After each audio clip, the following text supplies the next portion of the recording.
Shabbat Shalom, familia. Es interesante que esta porción y todas las porciones que estamos leyendo del libro de Levíticos tiene que ver con un orden, como está diciendo el pastor. Y si nosotros empezamos a estudiar las porciones usando la metodología, nos vamos a dar cuenta que si seguimos este orden, nos va a dar orden a nuestra vida, va a traer un tipo de orden al nosotros estudiar y de la forma como nosotros vivimos a diario. Las porciones que hemos estado leyendo en el libro de Levítico son precisamente para eso. Nosotros terminamos el capítulo del libro de Éxodo y decía que la presencia de Dios llegó al Mishkan, pero nadie podía entrar, ¿cierto? Pero cuando nosotros empezamos el libro de Levíticos, Dios empieza a enseñarle al pueblo cómo él puede acercarse a Dios en una forma ordenada.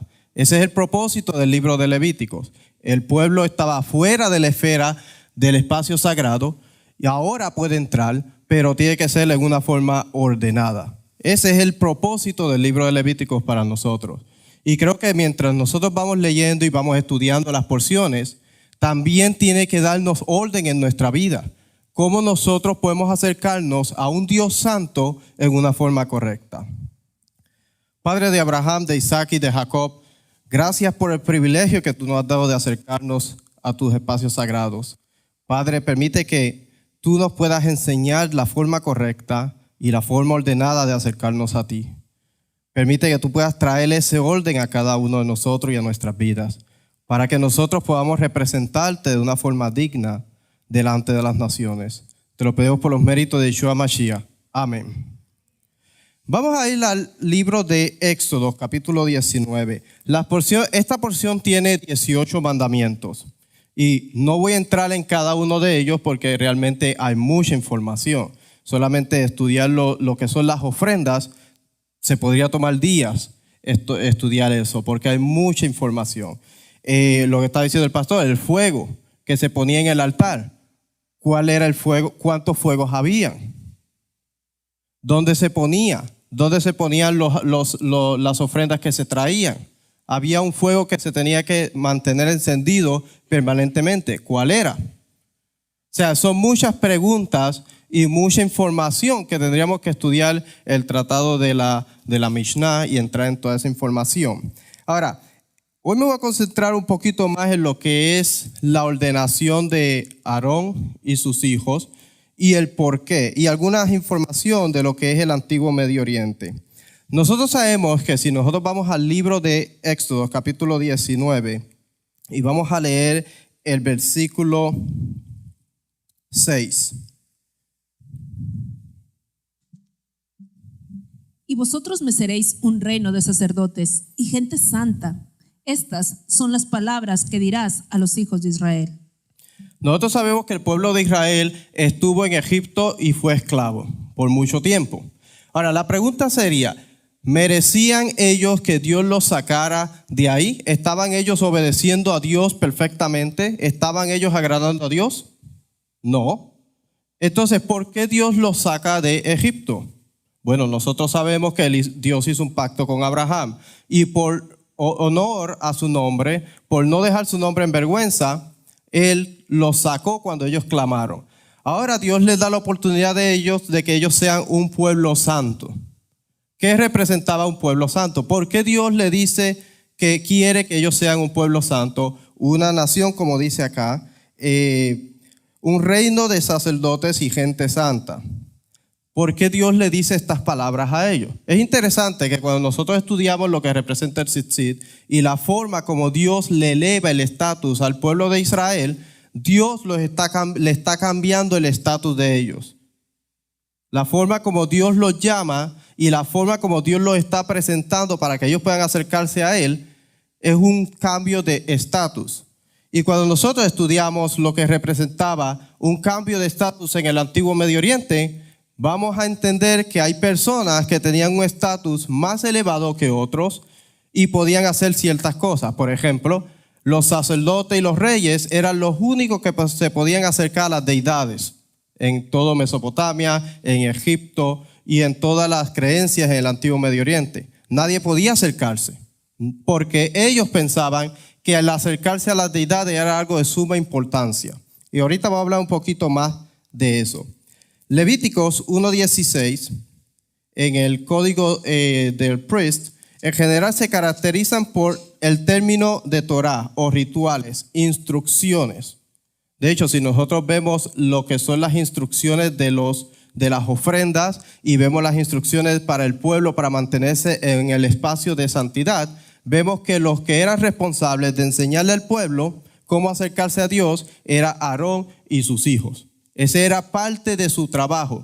Ahora, es importante porque cuando nosotros estamos hablando de lo que son espacios sagrados, no simplemente estamos acercándonos a un espacio, sino que también la responsabilidad para llegar a ese espacio es mayor. Entonces, no solamente ellos estaban encargados de enseñarle al pueblo ciertas cosas, sino que también ellos tenían una responsabilidad de cómo ellos se conducían dentro de lo que es el espacio sagrado. Porque la responsabilidad y lo que Dios demandaba de ellos era mayor. De hecho, si nosotros leemos la historia de Nadab y Abiú, leemos la historia de Coré, nos vamos a dar cuenta de lo que pasó cuando ellos trataron de hacer cosas que Dios no había ordenado o trataron de usurpar lo que era el sacerdocio. Los capítulos 1 al 7 presentan la Torá o la ley ritual para cada uno de los diversos tipos de sacrificio.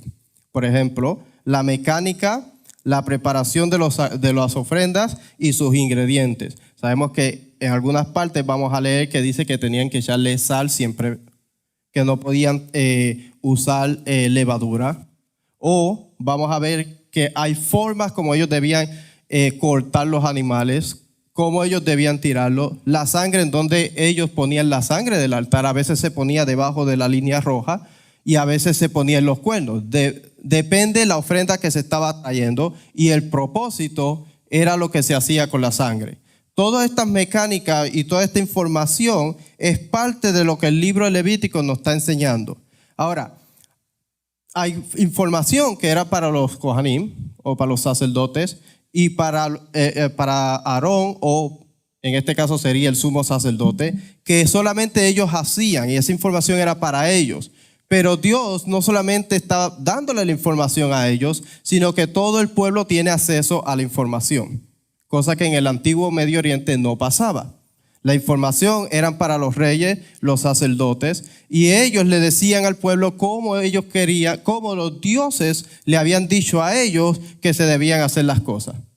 Dios no se retuvo la información, se la dio a todos. Igualmente en las ofrendas. Cuando hacían las ofrendas, el pueblo podía entrar a ver lo que se estaba haciendo. Los israelitas podían llegar, los hombres podían llegar hasta cierto lugar y veían lo que estaba pasando con la ofrenda que ellos habían traído. En el antiguo Medio Oriente, en los templos paganos, eso no pasaba, sino que la persona traía la ofrenda y los sacerdotes o el rey, que a veces actuaba como sacerdote, hacía lo que quería con la ofrenda y nadie veía lo que pasaba.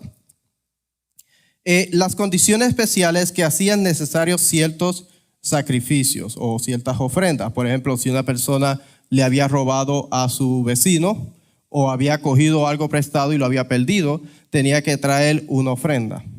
O si una persona había tocado algo que tenía que ver con lo que era la santidad y lo había tocado, lo había tomado sin darse cuenta, tenía que traer una ofrenda especial. Habían distintas ofrendas para distintas cosas. Los capítulos 6 al 7, por otra parte, se centran en el papel del sacerdocio como oficiantes en el santuario y detallan el cuidado especial que deben acompañar las ofrendas de sacrificio con el fin de evitar la impureza. Esto es algo bien importante. De hecho, todos los templos tenían cuidado de cómo mantener la pureza dentro de los templos. Eso es algo importante porque Aarón y sus hijos tenían la encomienda de mantener el espacio sagrado y que nada impuro pudiera llegar dentro de ese espacio. Por eso es que ellos tenían que enseñarle al pueblo de Israel cómo ellos debían conducirse, qué debían traer. Si traían una ofrenda y tenía una mancha o tenía un defecto, no era aceptable. Inclusive, estamos hablando de esta semana, está el mandamiento de la madera que se debe poner. La madera era verificada si tenía algún worm o un gusanito para ver si era perfecta para ponerse en el altar. Fíjense los detalles que Dios da para que todo lo que se hiciera dentro de lo que era el espacio sagrado fuera perfecto, porque era para Dios. Había un orden. Si nosotros estudiamos lo que es el servicio de la mañana, tenía que levantarse, hacer una inmersión ritual, luego tenía que llegar, hacían un sorteo y la persona que salía en ese sorteo limpiaba la ceniza, después ponían la madera, después se preparaban ellos para hacer el servicio del día. Había un orden establecido dentro de lo que es el espacio sagrado, porque recuerde que tiene que ver con Dios, y Dios es un Dios de orden, algo que nosotros siempre hemos recalcado. Dios es un Dios de orden. ¿Por qué entonces tenemos nosotros que cambiar el orden de Dios y establecer un orden que nosotros pensamos que a Dios le va a agradar? Eso como que no hace sentido. ¿O por qué nosotros a veces decimos Dios es fiel, como estábamos cantando, la fidelidad de Dios? Pero cuando llegamos a ciertas cosas, tratamos de quitar la fidelidad de Dios en ciertos pactos a ciertas personas porque a nosotros no nos conviene o no queremos.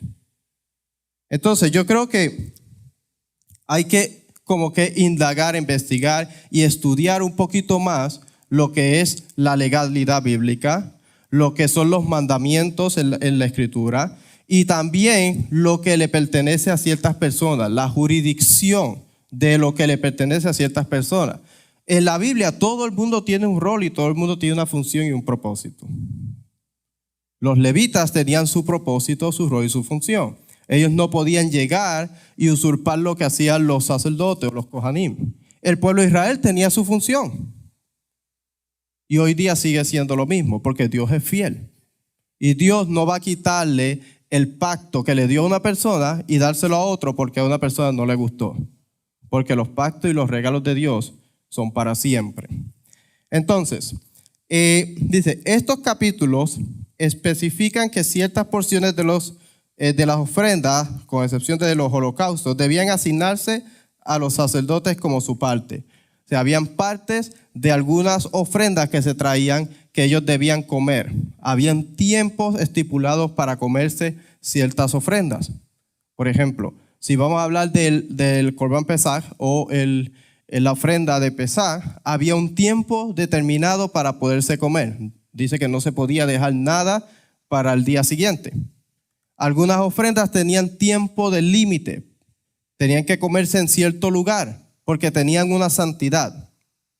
Todo eso nosotros lo vamos a ver cuando nosotros estudiamos lo que es el servicio del templo y lo que son las ofrendas, cómo se hacían en el templo, qué le pertenecía a los sacerdotes y qué podía comer el pueblo, porque también habían algunas ofrendas que el pueblo compartía. Dice, los capítulos 6 y 7 son los únicos que ofrecen... Pensé que estaba proyectando. Y mi esposa me lo dijo ahorita, pero yo no la entendí. Tienes que hablar, mi amor. Ok. Ahora, los capítulos 6 y 7 son los únicos que ofrecen una visión del sistema por el cual los sacerdotes participaban en las comidas sagradas dentro del recinto del santuario, comidas que al menos en parte se sostenían con ofrendas de sacrificio. A este respecto debe recordarse que salvo el holocausto del capítulo 1, la minjá sacerdotal del 6 al 12 y 16 y el hatat sacerdotal del 4, 1 al 21, la mayoría de las ofrendas estaban destinadas a ser comidos normalmente por los sacerdotes y en ocasión incluso por los donantes. Entonces, el libro de Levíticos nos enseña a nosotros cómo mantener el campamento puro. Recuerde que Dios estableció unos límites dentro del campamento. Nosotros leemos en la misma Torá que si una persona tenía una necesidad, tenía que salir fuera del campamento y hacer sus necesidades porque el campamento era santo, tenía una santidad. Nos enseña la expiación por los pecados y qué contamina lo santo. O sea que el libro de Levítico nos enseña qué va a contaminar lo santo. En el antiguo Medio Oriente, las personas no sabían qué era lo que contaminaba a los santos porque ellos pensaban que los demonios los atacaban siempre o que los muertos los atacaban y ellos por eso ellos buscaban siempre la manera de hacer que los muertos estuvieran tranquilos, le daban comida y que los demonios estuvieran, en inglés dirían en check, tranquilo, no sé cómo decirlo en español, controlado, como bajo control. Entonces ellos trataban de satisfacerlos, trataban de satisfacer las deidades, pero el pueblo de Dios, Dios le dio las instrucciones. Eso es lo que llamamos los mandamientos, los preceptos. La forma como Dios le dio al pueblo para que podamos mantenernos en los espacios sagrados basado en un convenio que le dio al pueblo con estipulaciones. Haz esto y haz esto. Y eso, parte de eso era que el pueblo, que los sacerdotes debían enseñarle al pueblo, porque eso le iba a facilitar el trabajo a ellos.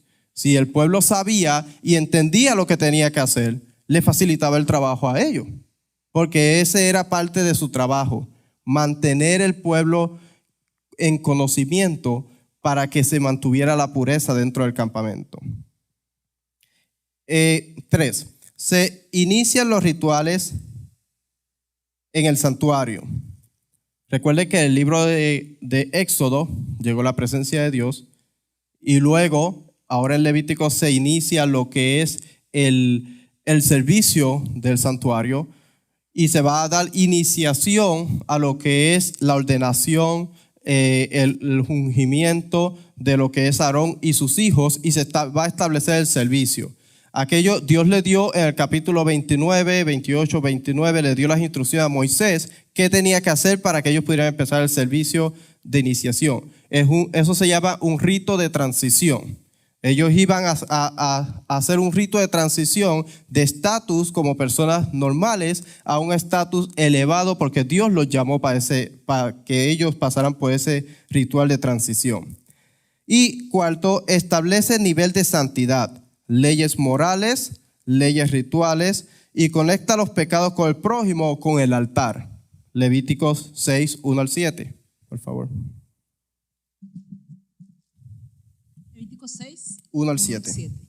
Habló Adonai a Moshe diciendo: cuando una persona pecare e hiciere prevaricación contra Adonai y negare a su prójimo lo encomendado o dejado en su mano, o bien robare o calumniare a su prójimo, o habiendo hallado lo perdido, después lo negare y jurare en falso, en alguna de todas aquellas cosas en que suele pecar el hombre, entonces, habiendo pecado y ofendido, restituirá aquello que robó o el daño de la calumnia o el depósito que se le encomendó o lo perdido que halló o todo aquello sobre lo que hubiere jurado falsamente, lo restituirá por entero a aquel a quien pertenece.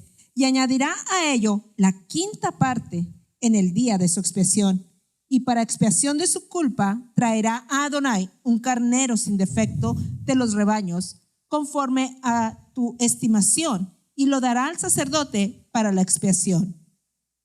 Entonces, está conectando lo que se le hace al prójimo con el altar. Cualquier cosa que una persona le hace al vecino está conectado, se convierte en un pecado. Y tiene que traer una ofrenda y tiene que hacer restitución. Establece las leyes morales. ¿Qué es lo que afecta el espacio sagrado moralmente? ¿Qué hacemos nosotros que ocasiona que ese espacio sagrado sea contaminado? Habían leyes rituales. Las leyes rituales normalmente tienen que ver con entrar en los espacios sagrados. Por ejemplo, cuando se entraba al templo, tenían que haber algunos rituales de transición porque se estaba entrando a la esfera de santidad. No es que la persona tenía pecado o que la persona estaba mal, sino que había una transición para estar apto para entrar en ese espacio que tiene una elevación espiritual. Eso eran leyes rituales y los pecados con el prójimo. Okay. Expiación por violación a lo santo. Existían violaciones a los santos, había expiaciones por eso. Si una persona inadvertidamente violaba algo que tenía que ver con los santos, tenía que hacer un tipo de ofrenda. Y los pecados son conectados con el altar. De hecho, pensé que lo tenía aquí, pero Milgrom dice que cuando una persona viola los mandamientos, está violando el espacio santo. Entonces, por eso existía una ofrenda.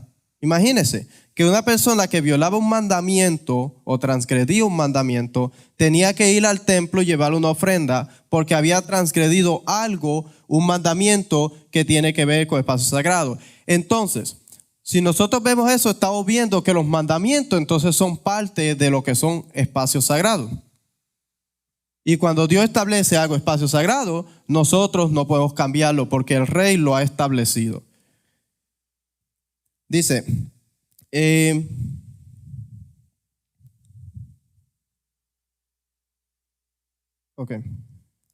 y esa es la introducción a lo que son el libro de Levíticos. Recuerde que el libro de Levíticos está estableciendo las normas para que el pueblo pueda mantenerse dentro de lo que es el espacio sagrado.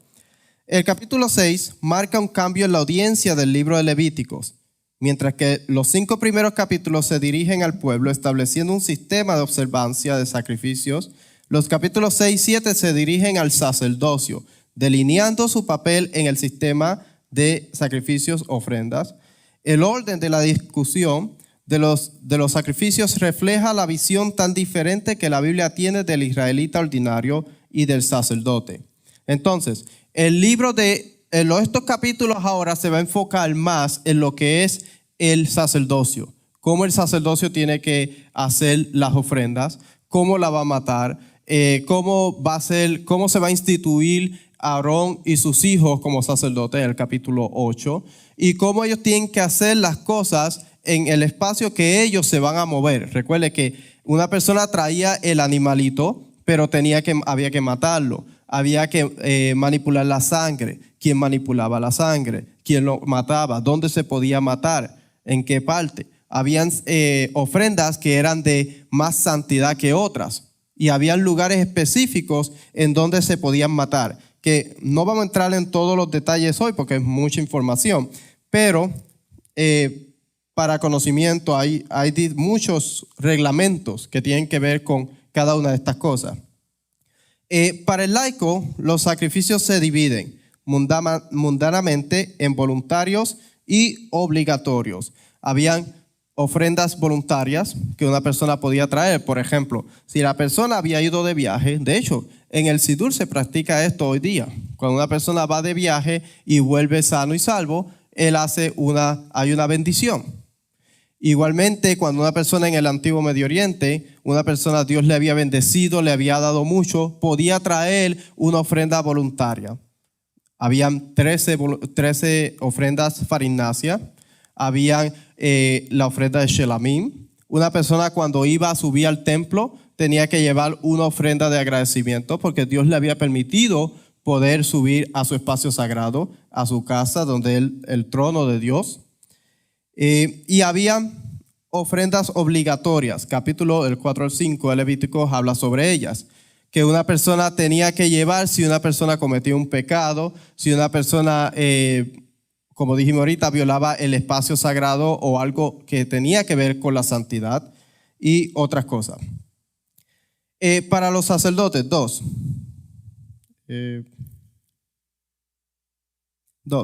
Para los sacerdotes, en cambio, los sacrificios se dividen entre santísimos y sagrados, unos de santidad más elevada y unos de santidad menor, siendo la atención a la santidad dominio de los sacerdotes. Esto lo encuentro en el libro de Jacob Milgrom. Entonces, la porción de esta semana nosotros la estamos cubriendo de lo que es el espacio sagrado. La encomienda que Dios le dio a Aarón y a sus hijos de ellos ser los que lidiaran dentro del espacio sagrado. Ahora, nosotros sabemos que al principio los primogénitos eran los que hacían las ofrendas. Ahora, si nosotros leemos la Biblia, no vamos a encontrar en ningún lugar que Dios le dio el privilegio o hizo un pacto con los primogénitos de que ellos podían traer las ofrendas. Nosotros sí vamos a ver que en un momento dado Dios le dio este privilegio a Aarón y a sus hijos.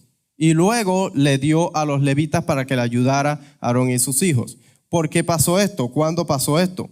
Cuando nosotros estudiamos el becerro de oro y el pecado que ellos cometieron, ellos se descualificaron. De hecho, hablaba yo con mi esposa que cuando Rico dice que las personas se descualifican ellos mismos tienen que ver con esto. Cuando una persona no sabe guardar el espacio sagrado, no empieza a decir cosas que van en contra del espacio sagrado, automáticamente se descualifica a sí mismo. Los primogénitos, eso fue lo que hicieron. Ellos adoraron el becerro de oro y nadie se levantó a defender la integridad y el honor de Dios. Automáticamente ellos solo se descualificaron para poderse acercar a Dios, y Dios escogió a los levitas porque ellos sí tuvieron el valor de defender el honor de Dios y defender el espacio sagrado y restablecer lo que era la santidad dentro del espacio cuando ellos habían pecado con el becerro de oro.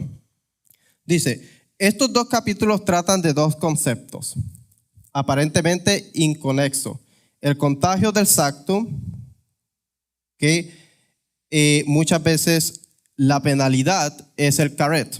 Ahora vamos a explicar un poquito qué es caret, porque hay varias formas de caret y hay varias formas de extirpación o muerte. Dice, la exégesis judía sostiene unánimemente que el caret es un castigo divino, pero hay desacuerdo en cuanto a su naturaleza exacta. Entre las principales opiniones sobre lo que constituye caret se encuentran las siguientes.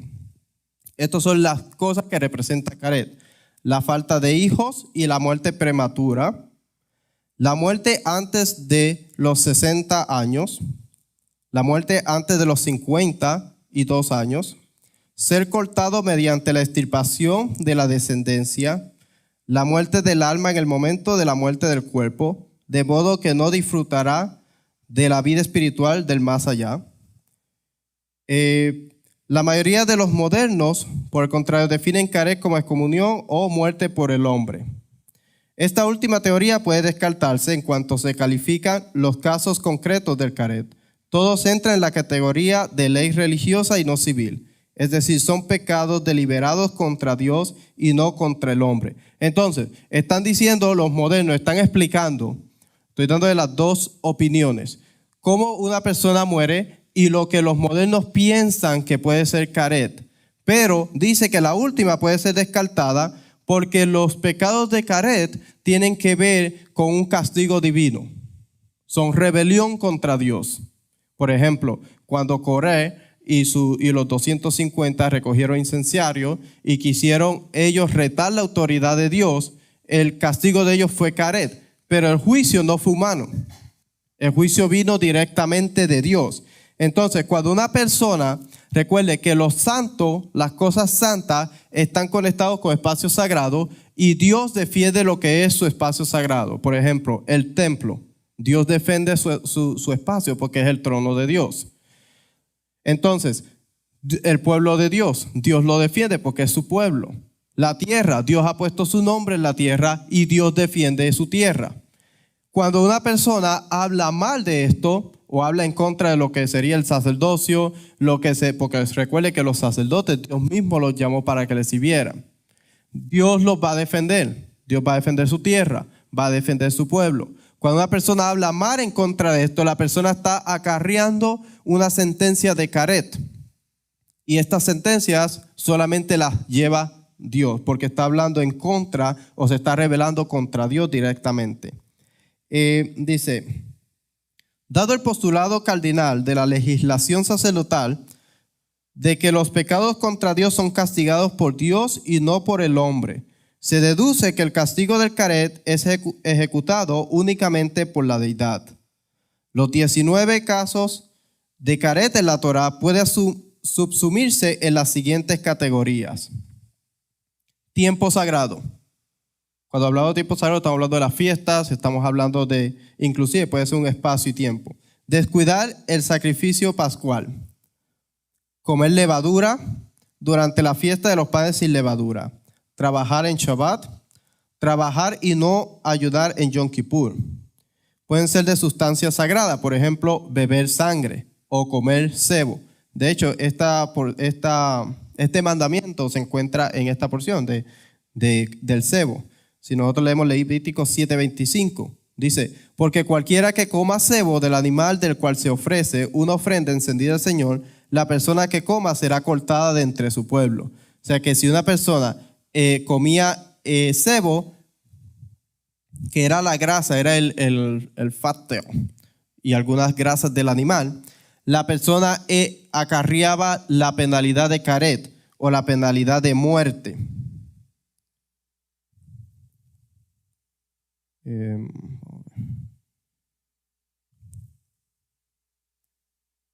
Beber sangre, comer sebo. 7. Duplicar o usar indebidamente el incienso del santuario. Éxodo 30:38.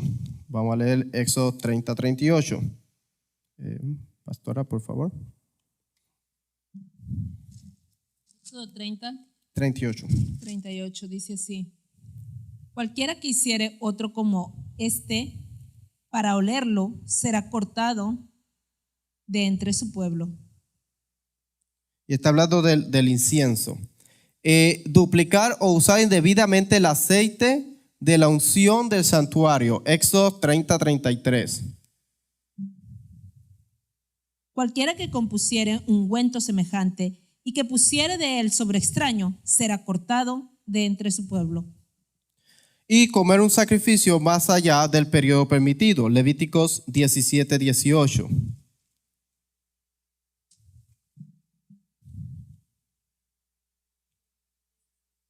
7:18.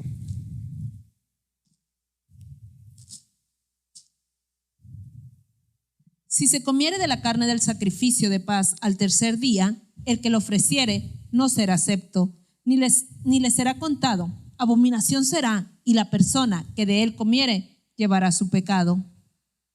Y el 19, del 6 al 8 dice: será comido el día que lo ofrecieres, el día siguiente, y lo que quedare para el tercer día será quemado en el fuego. Y si se comiere en el día tercero, será abominación, no será acepto. Y el que lo comiere llevará su delito por cuanto profanó lo santo de Adonai, y la tal persona será cortada de su pueblo. Entonces, habían leyes respecto a lo que era santo. Las ofrendas santas, los espacios santos y lo que se utilizaba dentro del espacio santo. Por ejemplo, el incienso y el aceite que se utilizaba para ungir. Que este aceite solamente se usó para ungir lo que era el tabernáculo y lo que fue Aarón y sus hijos, porque para eso fue hecho. Una persona que utilizaba este aceite para alguna otra cosa estaba profanando lo que Dios había dicho y utilizando un aceite que no le corresponde utilizarlo para eso. Por eso dice duplicar o usar indebidamente el aceite de la unción del santuario. Comer un sacrificio en estado de impureza. Levíticos 20:21.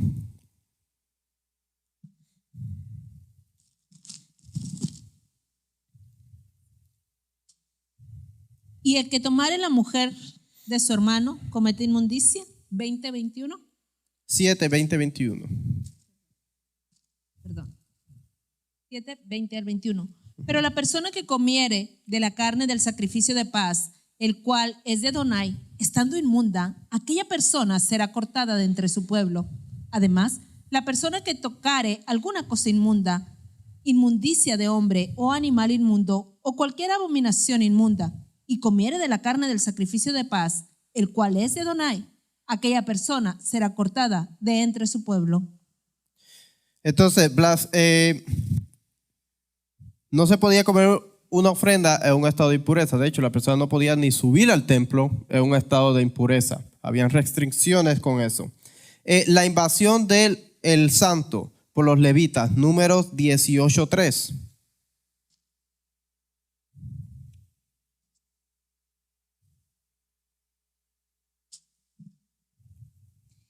Y guardarán lo que tú ordenes y el cargo de todo el tabernáculo, mas no se acercarán a los utensilios santos ni al altar, para que no mueran ellos y vosotros. O sea que está hablando de los levitas en sus trabajos. Ellos no podían acercarse a ciertos lugares. Números 4:15, lo tengo acá. Dice: y cuando acaben Aarón y sus hijos de cubrir el santuario y todos los utensilios del santuario, cuando haya de mudarse el campamento, vendrán después de ellos los hijos de Coat para llevarlos, pero no tocarán cosa santa, no sea que muera. Estas serán las cargas de los hijos de Coat en el tabernáculo de reunión. Entonces, habían jurisdicción. Habían cosas que no se podían tocar por ciertas personas. Habían cosas que podían hacer ciertas personas, pero otras no podían hacer. Recuerde, un orden. Dios es un Dios de orden. Y en su casa, Dios quiere que haya un orden perfecto.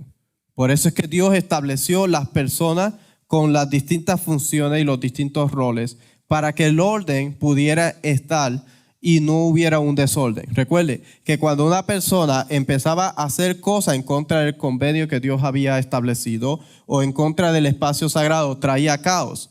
Si nosotros recordamos a Pablo, cuando entró a cierto lugar, ¿qué fue lo que pasó en el templo? Inmediatamente lo cerraron porque pensaba que había traído una persona ilícita al templo, un zar, porque una persona ilícita no podía entrar a ciertos espacios.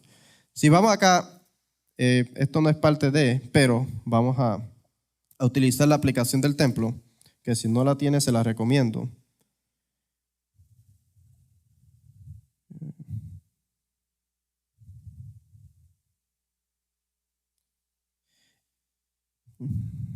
Bueno, no está funcionando esto. Si vamos a la aplicación del templo, habían lugares, niveles de santidad dentro del templo y había lugares hasta donde ciertas personas podían pasar y ciertas personas no podían pasar. Y había lo que era un marcadores.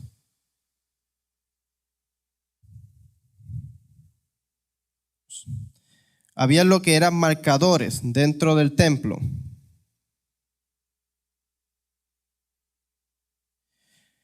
Habían marcadores que delineaban a quién correspondía entrar y quién no podía entrar por esos lugares.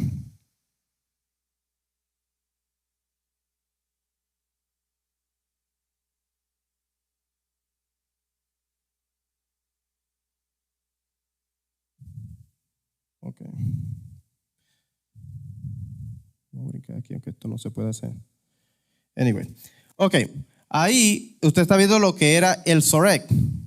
Las personas que eran gentiles podían llegar hasta ahí, pero no podían entrar, pasar este límite. Había un orden de personas que podían llegar y podían entrar hasta ciertos lugares. Lo que eran las mujeres podían entrar más por acá y podían entrar hasta la corte de las mujeres. Y estamos acá en la corte de las mujeres. Hasta ahí podía llegar una mujer. Y usted podría preguntarse, ¿por qué? Porque Dios estaba protegiendo lo que era la mujer. Porque en el Antiguo Medio Oriente, las mujeres que estaban dentro del templo y en el altar en ciertos lugares, se pensaba que se estaban prostituyendo. Entonces esa era la razón por la cual Dios estableció límites para la mujer hasta este lugar. Los israelitas podían entrar un poquito más adentro. Y parece que me han cerrado la puerta. No ha empezado el servicio del templo. Hasta aquí podían entrar los israelitas. Los levitas podían pararse acá, pero no podían cruzar acá. Solamente los sacerdotes podían entrar a este lugar.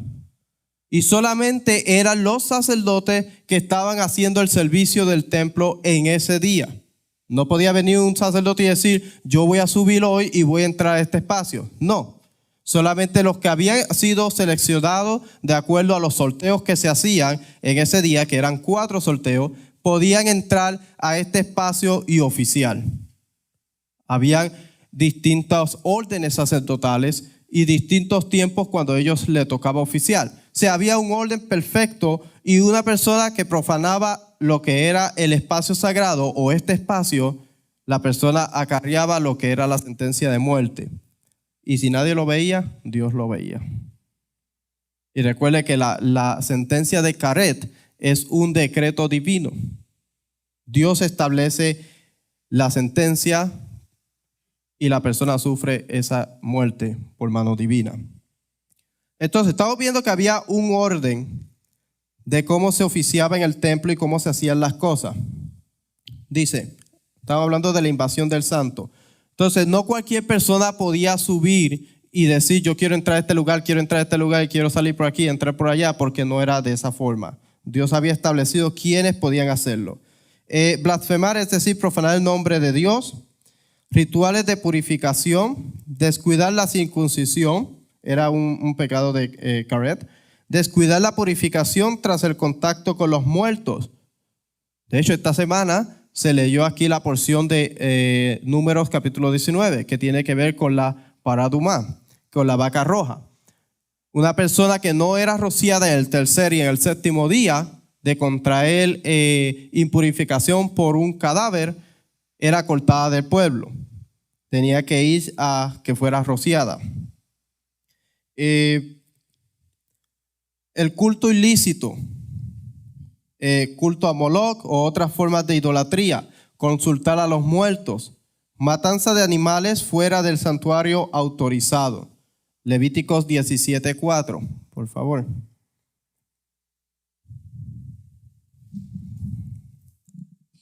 Y no lo trajere a la puerta del tabernáculo de reunión para ofrecer ofrenda a Adonai de delante del tabernáculo de Adonai, será culpado de sangre el tal varón. Sangre derramó, será cortado el tal varón de entre su pueblo. O sea que una persona tenía que llevar el animalito al santuario o al templo. Levítico 17:9. Sacrificar animales fuera del santuario autorizado. Y no lo trajera a la puerta del tabernáculo de reunión para hacerlo a Adonai, el tal varón será igualmente cortado de su pueblo. Realizar matrimonios consanguíneos e incestuosos, prohibidos, era otro tipo de muerte de Caret. O sea que estos eran decretos que se establecieron de acuerdo a la Torá, que una persona acarreaba la muerte si violaba una de estas cosas. Y nos estamos enfocando más en lo que es la violación del espacio santo, la transgresión, una persona que pasaba a un lugar que no era autorizado. Dice, así pues se mantiene la opinión rabínica de que el Caret es una pena divina. En cuanto a la naturaleza exacta de Caret, 2 de las 5 opiniones registradas anteriormente llaman la atención.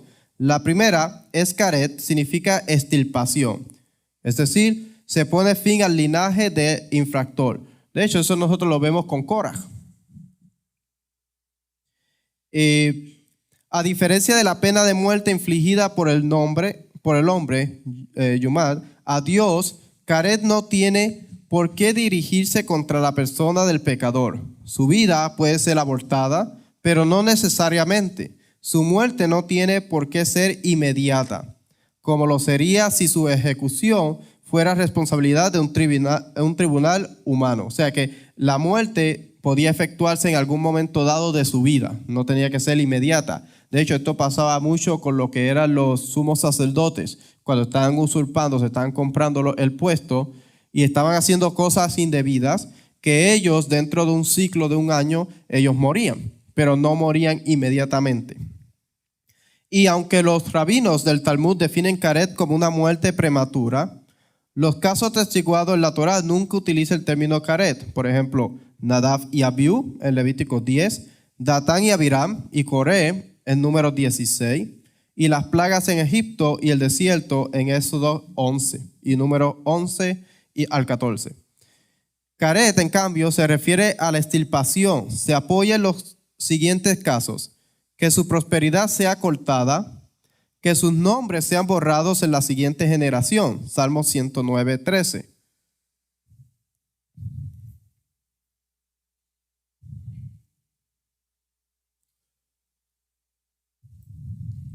Salmos 109, versículo 13. Su posteridad sea destruida, en la segunda generación sea borrado su nombre. Este versículo es significativo por su paralelismo. Equipara Caret con extirpación y afirma explícitamente que no es necesario que Caret se lleve a cabo sobre el propio pecador, recaerá sobre sus descendientes. Segundo, para que el nombre del difunto no desaparezca de entre sus parientes. O sea, que una persona podía mantener la línea de una persona basado en los mandamientos de redención. Por ejemplo, vemos en Ruth y Boaz y otras leyes. Que Dios literalmente corte de quien hace esto toda la descendencia que habite en las tiendas de Jacob. Malaquías 2:12. Está hablando de cuando los sacerdotes están haciendo cosas erróneas. Malaquías 2:12. Adonai cortará de las tiendas de Jacob al hombre que hiciere esto, al que vela y al que responde y al que ofrece ofrenda a Adonai de los ejércitos. Descendientes, pero el contexto habla claramente de la extirpación de la línea. Datán y Abirán y otras familias desaparecieron de en medio de la congregación. Números 16:33. Aunque la raíz Caret no aparece, se sustituyó por el sinónimo atestiguado. Abad, Levítico 23:30 y Deuteronomio 7:24. Dios borra su nombre de debajo del cielo. El contexto es la adoración clandestina de ídolos. Aunque no aparece la raíz Caret, el texto deuteronómico emplea su sinónimo, Mahá. Solo Dios puede discernir el crimen y lo castiga con la extirpación. Además, Caret, como extirpación, estaría en consonancia con la doctrina sacerdotal de que Dios puede pedir cuentas colectivamente a los hombres. Mientras que el hombre solo puede castigar al pecador, Dios puede descargar su ira sobre la familia y la comunidad del pecador. O sea que estas son leyes de Caret. Espero que me estén siguiendo y no sea tan aburrido porque es un poco de lectura, pero es importante entender lo que son las leyes de Caret, porque si nosotros no entendemos lo que nosotros hacemos, podría ser que alguna de las cosas que hacemos tenga alguna relación con estos decretos de Caret o de muerte. Entonces, para establecer una base de lo que es el capítulo 8, pues tenemos que entender que una persona que está transgrediendo lo que es santo, una persona que está violando o come algo que es santo, o una persona que usurpa un espacio que no ha sido autorizado, está acarreando este tipo de muerte. Entonces, eso nos daría un poquito más, yo pienso que un poquito más de temor, como que tratar de acercarnos a ciertas cosas o hablar de ciertas cosas, ¿no? Dice, para el que es nativo entre los hijos de Israel y para el extranjero que reside entre ellos tendréis una sola ley, para el que haga algo inadvertidamente. Pero aquel que obre con desafío, ya sea nativo o extranjero, ese blasfema contra el Señor y esa persona será cortada de entre su pueblo, porque ha menospreciado la palabra del Señor y ha quebrantado su mandamiento. Esa persona será enteramente cortada. Su culpa caerá sobre ella. Eso se encuentra en el libro de Números 15:29 al 31. Entonces, una persona que inadvertidamente hace algo, en otras palabras podríamos decir con alevosía y premeditadamente, esa persona era cortada porque no había escuchado lo que Dios le había dado. Hay otra parte que dice que si hay una controversia y la persona va a donde el juez y el sacerdote de ese tiempo y él le dice cómo hacer las cosas y la persona se va a la derecha o a la izquierda y no sigue lo que se le dijo, esa persona debe ser matada porque ha desobedecido la voz de la persona que Dios estableció para que lo guiara. Ok. Dice, ¿qué es el Sanctum Contagio? Dice, el Sanctum Contagio describe los objetos ultrasagrados, cuya propia santidad es tan poderosa que puede santificar a otros cuando se usa mal. Puede causar su perdición. O sea que algo que es santo y ha sido dedicado para algo y otra persona tiene contacto con eso que no ha sido autorizada, eso puede traer la destrucción de esa persona. Por ejemplo, ¿quiénes podían acercarse al altar? Dios había establecido que los únicos que pueden acercarse al altar es Aarón y sus hijos. Si una persona se acerca al altar porque es santo, eso automáticamente trae la destrucción de esa persona, es decir, trae la muerte, porque esa persona no está autorizada. Aunque eso es santo, la persona no está apta para acercarse a ese lugar. Recuerde que los hijos de Aarón tuvieron que ser mecidos, tuvieron que ser ungidos, tuvieron que ser ordenados para que ellos pudieran acercarse al altar. De hecho, cualquier objeto que toca el altar se vuelve santo. Tiene que ser, si no se va a usar, tiene que ser destruido. No puede ser usado para otra cosa. Tiene que ser destruido porque tiene santidad. O sea que algo que tiene contacto con algo santo y se usa para mal puede causar su perdición. El contagio con los actos describe el conjunto de cosas que santifica todo lo que las toca. En palabras del Levítico, quien, lo que y todo lo que, quien toque será santificado. O sea que si una persona tocaba o una persona se acercaba, esa persona era santificada. Pero es como que un poco ambiguo, ¿no? Porque lo santifica, pero a la misma vez lo destruye. Recuerde que una persona que se acerca a Dios en el estado de impureza, ya sea impureza ritual, impureza moral, la persona muere. Porque una persona, por ejemplo, que tiene contacto con la muerte, no puede acercarse a Dios. Porque Dios es puro y es santo. Entonces, si la persona no está apta para acercarse, la persona acarrea la penalidad de la muerte. Entonces, todo lo que toca, o quien lo toca, o que lo toca, será santificado. La fórmula de contagio con los santos se utiliza 4 veces en el código del Priestly Code, cada vez relacionada con el tabernáculo. De los 4 casos en los que se utiliza la fórmula de Sanctum Contagio, 2 están relacionadas con el mobiliario sagrado del tabernáculo. Éxodo 29:37.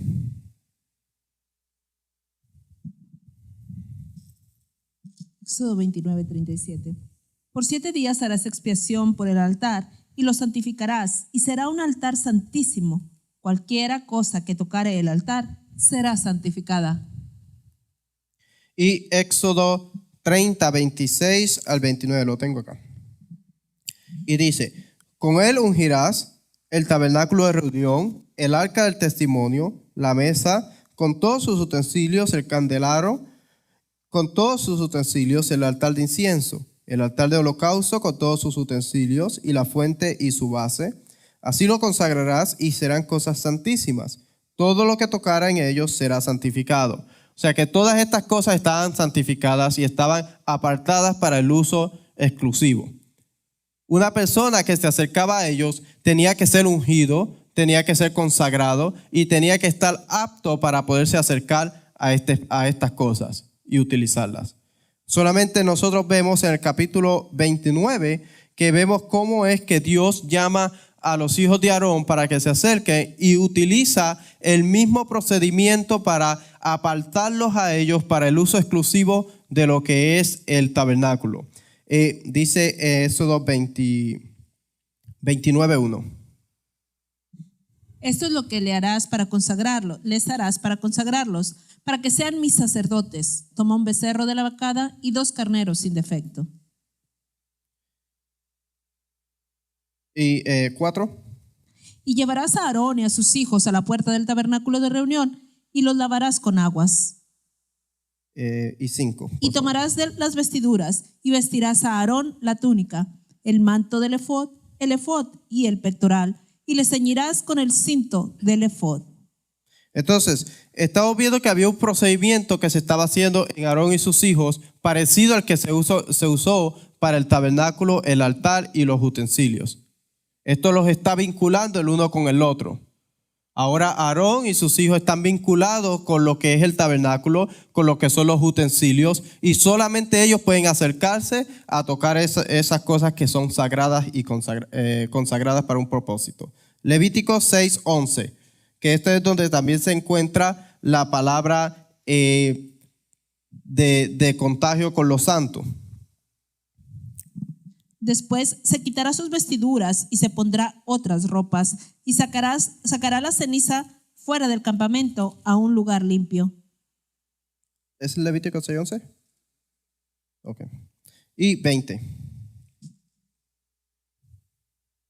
Esta es la ofrenda de Aarón y de sus hijos que ofrecerán a Adonai el día que fueren ungidos, la 10ª parte de una efa de flor de harina, ofrenda perpetua, la mitad de la mañana y la mitad a la tarde. Entonces, ellos tenían ciertas cosas que solamente ellos podían hacer y ellos tenían que hacer. Dice, la santidad es letal para todos menos para los sacerdotes, porque ellos eran ungidos y eran apartados para eso. Es decir, solo los sacerdotes consagrados que se han convertido en santos tienen derecho a acercarse y manipular lo que está en el santuario. Los primeros relatos corroboran esta suposición. Los santuarios más sagrados son letalmente contagiosos para las personas no autorizadas, incluso cuando su contacto con ellos es respetuoso. Por ejemplo, cuando Usa toca el arca, según de Samuel 6, 6-7.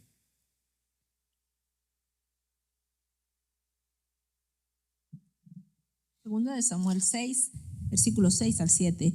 Cuando llegaron a la era de Nacón, Usa extendió su mano al arca de Elohim y la sostuvo, porque los bueyes tropezaban. Y el furor de Adonai se encendió contra Usa y lo hirió ahí Elohim por aquella temeridad, y cayó ahí muerto junto al arca de Elohim.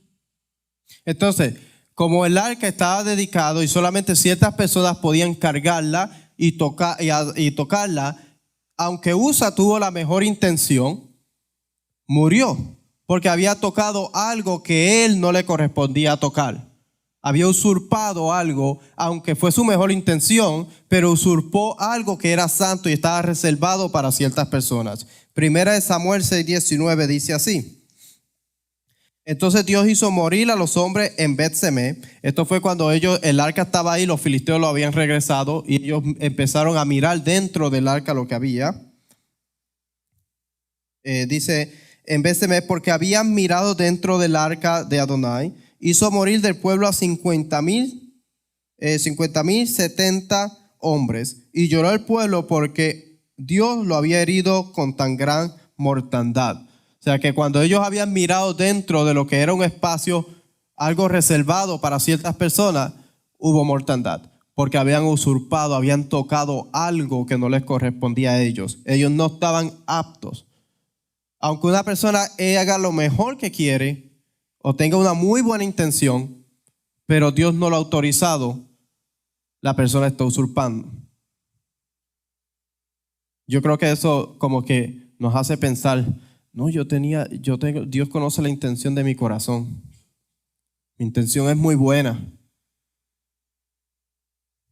Este es como también el capítulo 10 habla que los hijos de Aarón, Nadab y Abiú, en el capítulo 8 por ahí le dan las instrucciones, pero ya para el 10 ya se fueron, porque hicieron lo incorrecto. O sea, les dieron las instrucciones y se cree que trajeron fuego extraño al altar.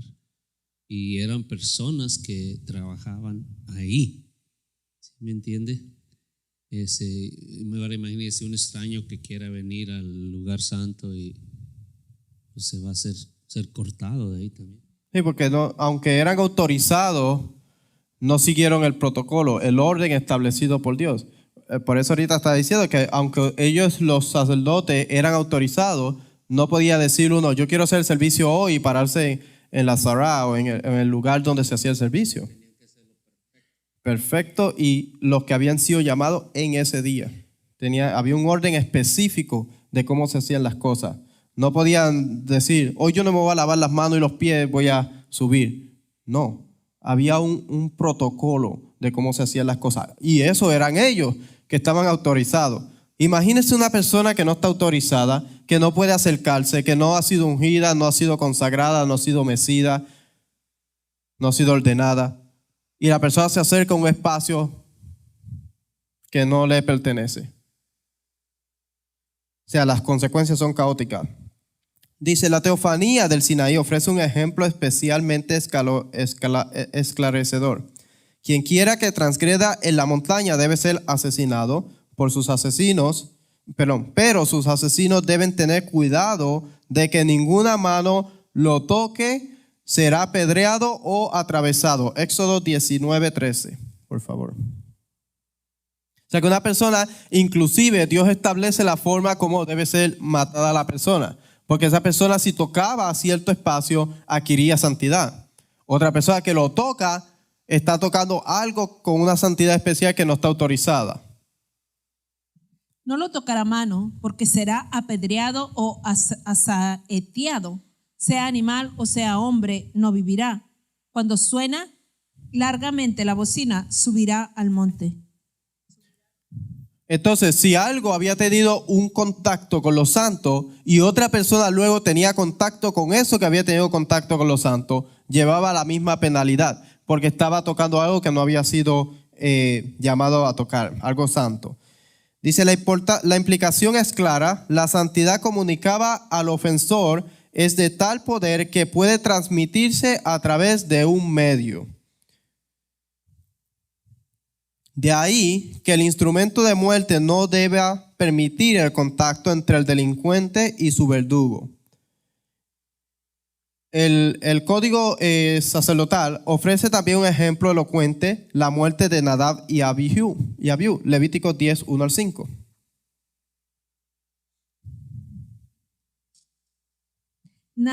Nadab y Abiú, hijos de Aarón, tomaron cada uno su incensario y pusieron en ellos fuego, sobre el cual pusieron incienso, y ofrecieron delante de Adonai fuego extraño, que él nunca les mandó. Y salió fuego de delante de Adonai, y los quemó, y murieron delante de Adonai. Entonces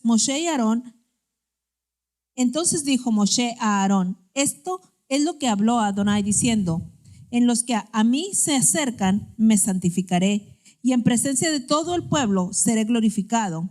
Y Aarón calló. Y llamó Moshe a Misael y a Elzafán, hijos de Uziel, tíos de Aarón, y les dijo: acercaos y sacad a vuestros hermanos de delante del santuario, fuera del campamento. Y ellos se acercaron y los sacaron con sus túnicas fuera del campamento, como dijo Moshe. Dice, el fuego divino los ha ejecutado por su ofensa cultural, pero sus cuerpos no pueden ser tocados directamente. Deben ser envueltos en otras vestiduras antes de ser sacados del santuario. Una vez más, la santidad contraída por las personas puede ser impartida por el tacto a un tercero con resultados fatales. Y eso lo encontramos en el Commentary de Levíticos, el Book of Ritual and Ethics. Entonces, ¿qué estamos entendiendo de esto, de la santidad, lo que son espacios sagrados? Que había cierta forma que las personas se podían acercar a ciertas cosas, y ciertas personas que eran autorizadas que podían tocar ciertas cosas, porque si no, acarreaban muerte. Ahora, ¿qué significaba ser un sacerdote o un rey en el antiguo cercano oriente, en términos de relación de uno con su Dios? De la gente común en el antiguo Medio Oriente, como dije al principio, no tenía ninguna relación con los principales deidades. Ellos tenían sus deidades que ellos guardaban en sus casas, le hacían rituales, pero las deidades que eran protectoras, podríamos decir las que protegían las naciones, la nación en este caso, ellos no tenían acceso a esa deidad, porque ellos pensaban que una oración o un rito mal hecho podía atraer la furia de esa deidad y todo el pueblo iba a sufrir. Entonces, la gente común no tenía acceso, mientras que cuidaban de sus terafines ancestrales que se creían que representaban a sus antepasados y necesitaban ser alimentados y cuidados. Los dioses de la despensa, serpientes, y los dioses del hogar y el umbral. La adoración de los dioses de la ciudad era el deber solo de los sacerdotes supremos y reyes. O sea, solamente ciertas personas tenían el deber de cuidar de estas deidades. Este era un deber profesional, cuidar de Baal y Astoret y otras deidades importantes para que el universo funcionara sin problema. Los grandes dioses tenían mucho trabajo que hacer, haciendo que el sol brillara y la lluvia cayera y los cultivos crecieran, por lo que era deber de la clase dominante asegurarse de que se atendían sus necesidades físicas. Recuerde que en el antiguo Medio Oriente dependían de lo que era la lluvia para las cosechas, el sol que saliera y todas esas cosas. Entonces ellos no querían que una persona, un individuo hiciera algo que ofendiera a la deidad, entonces ellos fueran restringidos de algunas de estas cosas básicas para la vida. Por eso los seres humanos normales no podían acercarse a la deidad o hacerle ciertos ritos. Dice, estos eran vestidos por la mañana, alimentados durante todo el día, y los encamaban por la noche. Un Dios contento hace su trabajo y el universo mantiene su orden. Un Dios hambriento se distrae, se pone de mal humor y comienza a suceder cosas malas. O sea que esto era lo que pensaban los antiguos. Ellos pensaban que si el Dios no lo cuidaban de una forma correcta, se iba a enojar. Por eso es que una persona normal no podía acercarse porque podía hacer algo equivocadamente y enojaba a la deidad. Y entonces ellos sufrían la consecuencia. No había lluvia, o no salía el sol, o traía una peste, o una plaga. Entonces ellos tenían gente específica, los sacerdotes y en algunos casos los reyes, se acercaban y hacían los ritos. Los lavaban, los cuidaban, le daban comida y los protegían. Imagínense ellos protegiendo y cuidando a los dioses. Como que no tiene sentido, pero eso era lo que creían ellos. Y es lo que mucha gente cree hoy día también. O sea, todavía las mismas creencias se siguen. Dice, para evitar que esto sucediera, los sacerdotes y reyes tenían ceremonias muy intricadas que tenían que realizar. Si hicieran algo mal, cualquier cosa, el destino del país pendería de un hilo. Hambre, pestilencia, derrota o la guerra. Incalidad, cosas terribles. Así que no se podía confiar en la gente común para rezar, hacer peticiones y adorar. Importante, no se podía confiar en la gente común para orar, para rezar, hacer peticiones y adorar. De hecho, no querían que la gente común se acercara a los grandes dioses. Recuerde que leímos en el capítulo 19 de Éxodo que Dios iba a hacer de Israel una nación santa. Entonces, nosotros vemos en el capítulo de Levíticos, capítulo 1, capítulo 1:1. Llamó Adonai a Moshe y habló con él desde el tabernáculo de reunión, diciendo: Y 2 también, por favor. Habla a los hijos de Israel y diles: cuando alguno de entre vosotros ofreció ofrenda a Adonai, de ganado vacuno u ovejuno, haréis vuestra ofrenda. Si vuestra ofrenda fuera holocausto vacuno, macho sin defecto lo ofrecerán, de su voluntad lo ofrecerá a la puerta del tabernáculo de reunión, de delante de Adonai. Okay. Entonces, hay una gran diferencia entre el antiguo Medio Oriente y lo que Dios hace. Dios llama al pueblo común y le dice, cuando uno de ustedes quiera ofrecer a Dios, puede acercarse a Dios, lo tiene que hacer de esta forma. Entonces, Dios está rompiendo con lo que ellos creían. Ellos eran unos esclavos, estaban en Egipto. Ellos no podían acercarse a las deidades, sino que eran esclavos. No se les permitía hacer sacrificio. Dios los llama y los saca del pueblo de Israel, los lleva al monte Sinaí, establece leyes con ellos, le da un convenio a través de su justicia y ahora los llama y dice, ahora ustedes son una nación santa, ustedes son real sacerdocio, con una nación de reyes y sacerdotes, ustedes pueden acercarse a mí. Ustedes pueden traer un sacrificio, pueden hacer sus peticiones, pueden buscar intercesión y no van a estar marginados y lejos de lo que es la divinidad. Diferente a lo que el antiguo Medio Oriente pensaba. Ellos pensaban que las personas comunes no se podían acercar. Aquí Dios le está diciendo, acércate a mí, pero de la forma que Dios ha establecido. Había un protocolo y una forma. No era que cualquiera podía entrar a lo que era el tabernáculo, llevar su animalito, el degollarlo, mover la sangre y todas esas cosas y hacerlo como él pensaba. No, Dios le está diciendo acércate, pero hay un orden. Aarón y sus hijos van a estar ahí para enseñarte ese orden. Ellos van a estar ahí para recoger la sangre y ponerla en donde debe ponerla. Ellos van a estar ahí para poner los animalitos en el altar. Y aunque va a poder ver, ellos no pueden hacerlo, porque ellos no están en la misma esfera que está Aarón y sus hijos. Aarón y sus hijos han sido consagrados con ese propósito de mediar entre Dios y los hombres.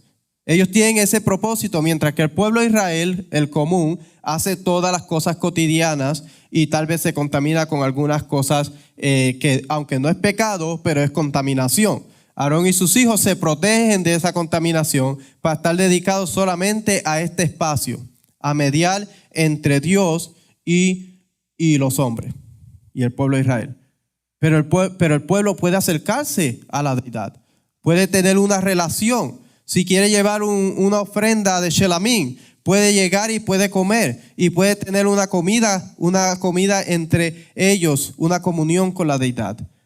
Y cuando hace el sacrificio o la ofrenda, le echa sal. Convenio para siempre. Si la persona pecó y hizo algo que no debía, trae su animalito y cuando ve que el sacerdote le echa sal, ve que el pacto ha sido restaurado. La persona ahora puede acercarse a Dios de nuevo. La persona tiene acceso a lo que es el espacio sagrado. La persona se reconcilió con Dios, cosa que en el antiguo Medio Oriente no podían hacer. La gente no lo veía porque pensaban que lo que decía o lo que podía hacer iba a hacer que el Dios se enojara. Mientras que el Dios de Israel quiere que el pueblo se acerque. Dios quiere que nosotros nos acerquemos a Él. Dios quiere que nosotros tengamos una relación con Él. Pero Dios quiere que lo hagamos de una forma ordenada. Que vayamos por los protocolos que Dios mismo ha establecido. Que nosotros vayamos a través de las personas que Dios ha puesto para mediar entre Dios y nosotros. No simplemente vayamos nosotros y entremos al espacio, como dice algunas personas, entrar al lugar santísimo. No, había formas de cómo hacer las cosas. En cambio, los sacerdotes, Aarón, sus hijos y sus descendientes tenían gran responsabilidad. Nosotros vemos más tarde en el libro de Malaquías, vemos en Jeremías y en otros lugares que Dios mismo manda a los profetas que demanda de ellos porque ellos han descuidado el trabajo que ellos tienen que hacer. Ellos mismos descuidaron muchas veces enseñarle al pueblo lo que era correcto. ¿Invalidaba eso el llamado que Dios le hizo? No lo invalidaba porque Dios hizo un pacto con ellos para siempre.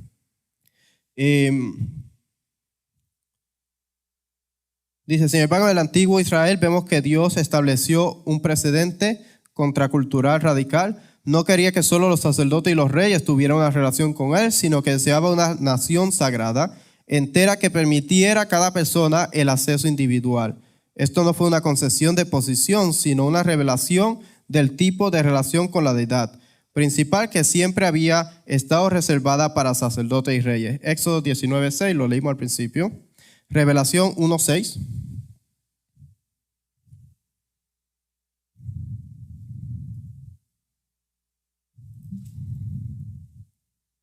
Y nos hizo reyes y sacerdotes para Elohim, su Padre.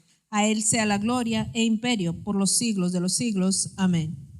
Apocalipsis 5:10.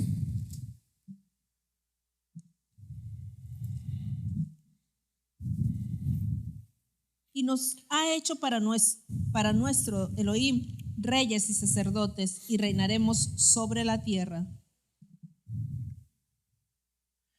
Levíticos 10:10 al 11.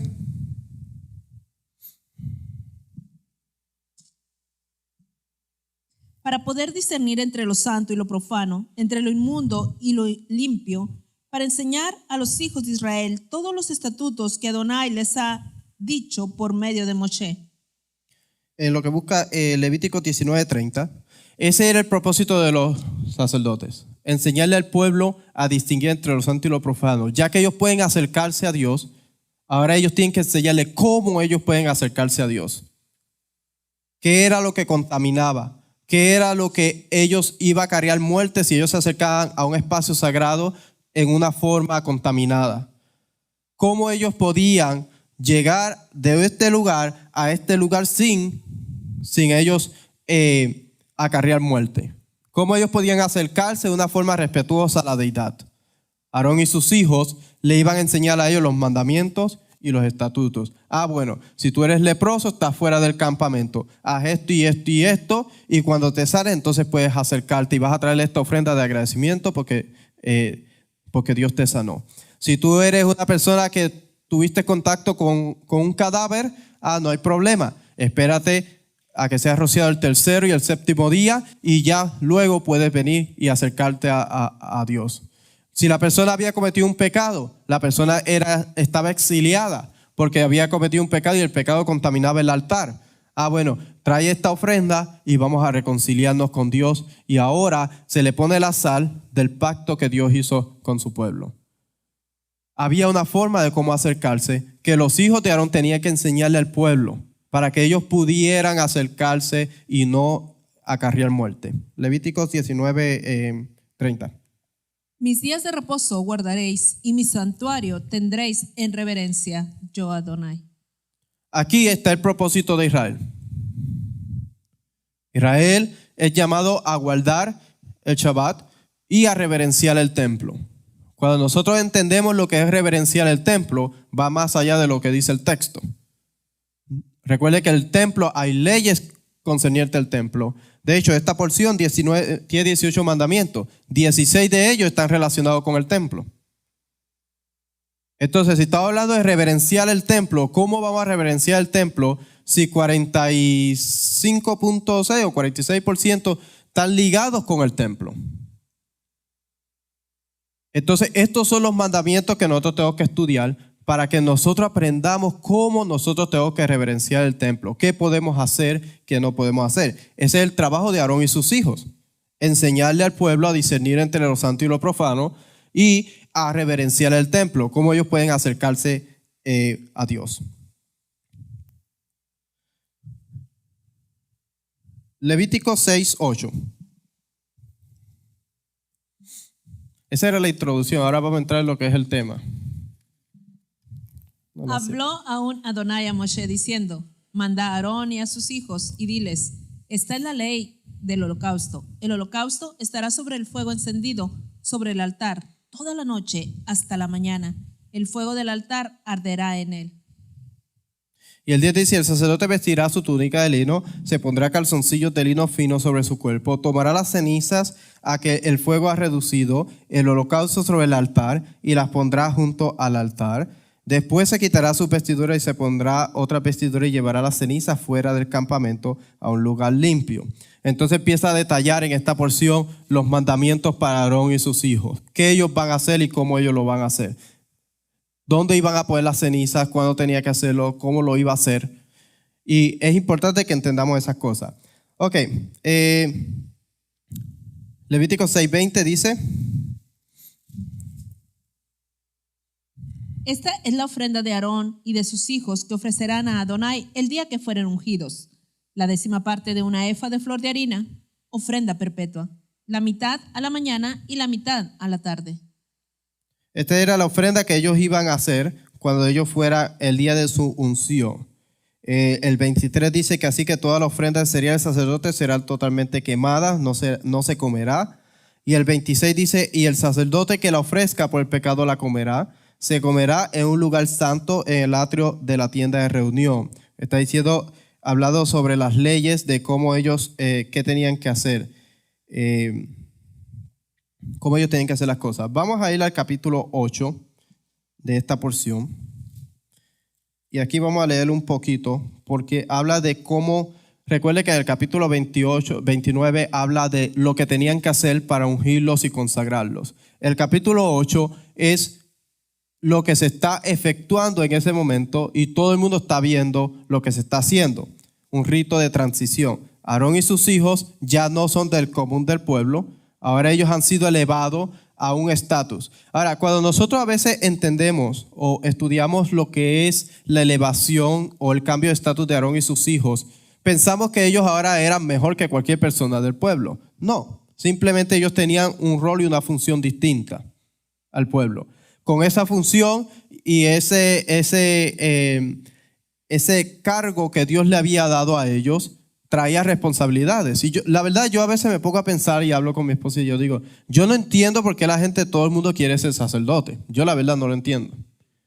Pues mucha responsabilidad. O sea, no solamente es decir yo soy sacerdote y ya soy sacerdote. No, es responsabilidad. Y no solamente la responsabilidad, es las consecuencias de cometer un error mínimo. Cometer un error mínimo, la consecuencia era la muerte, pero todo el mundo hoy día quiere ser sacerdote. O sea, yo no lo entiendo, la verdad. Pero anyway, el capítulo 8 está la consagración de Aarón y sus hijos. 8, capítulo 1 al 9, por favor. Habló Adonai a Moshe diciendo, toma a Aarón y a sus hijos con él, y las vestiduras, el aceite de la unción, el becerro de la expiación, los 2 carneros y el canastillo de los panes sin levadura, y reúne toda la congregación a la puerta del tabernáculo de reunión. Hizo pues Moshe como Adonai le mandó, y se reunió la congregación a la puerta del tabernáculo de reunión. Y dijo Moshe a la congregación: esto es lo que Adonai ha mandado hacer. Entonces Moshe hizo acercarse a Aarón y a sus hijos, y los lavó con agua, y puso sobre él la túnica, y le ciñó con el cinto, y le vistió después el manto, y puso sobre él el efod, y ciñó con el cinto del efod, y lo ajustó con él. Luego le puso encima el pectoral, y puso dentro del mismo los urim y tumim. Después puso la mitra sobre su cabeza, y sobre la mitra enfrente puso la lámina de oro, la diadema santa, como Adonai había mandado a Moshe. Y tomó Moshe el aceite de la unción, y ungió el tabernáculo y todas las cosas que estaban en él, y la santificó. Y el 11 dice: con el aceite roció el altar 7 veces, y ungió el altar y todos sus utensilios, y la pila y su base para consagrarlos. Un rito de transición. Dice: en el periodo sacerdotal, uno de los ritos de paso más significativos se producía en la consagración de los sacerdotes y del sumo sacerdote. Con otros ritos de paso, la ceremonia que marca la transición de laico o de persona normal a sacerdote está marcada por 3 fases. Esto es lo que pasaba en un rito de transición. La separación del estado anterior. Eso lo vemos que Aarón y sus hijos tuvieron que ser separados por 7 días dentro del Mishkan. Lo vamos a leer más aquí, más adelante. Dice...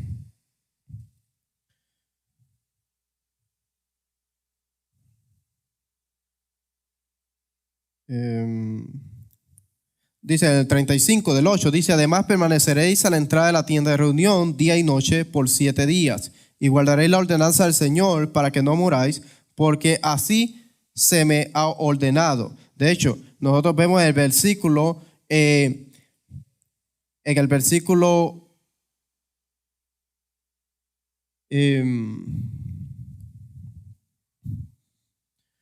versículo 1 que dice: y el Señor habló a Moisés diciendo, versículo 5 dice: y Moisés dijo a la congregación: esto es lo que el Señor ha ordenado hacer. Entonces, él está dando a entender que Dios lo ordenó a él. Está diciendo que Dios ordenó. En el capítulo 29 le dijo cómo tenía que hacerlo.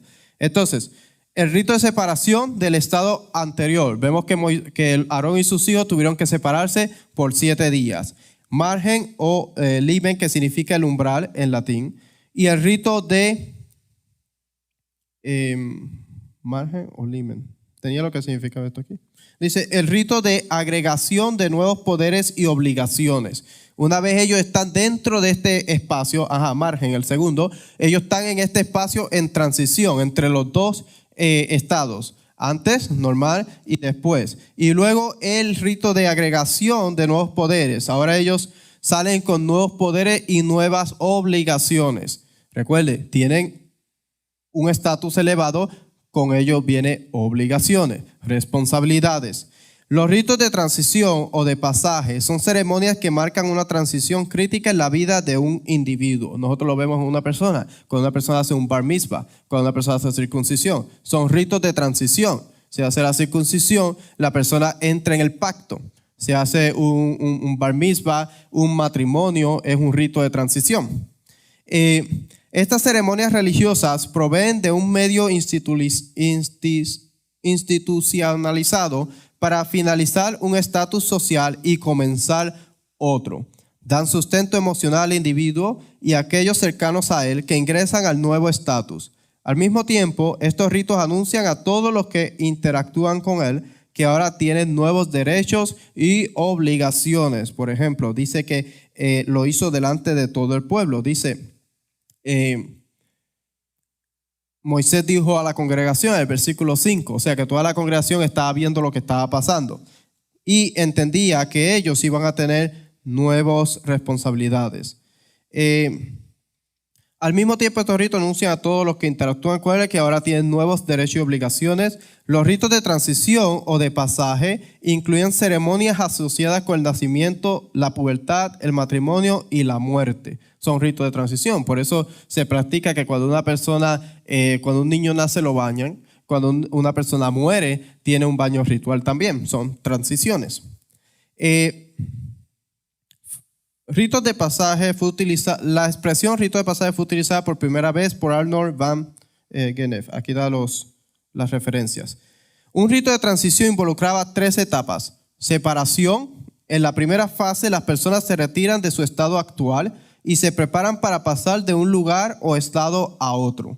La primera fase de separación comprende un comportamiento simbólico que significa el desapego del individuo o grupo.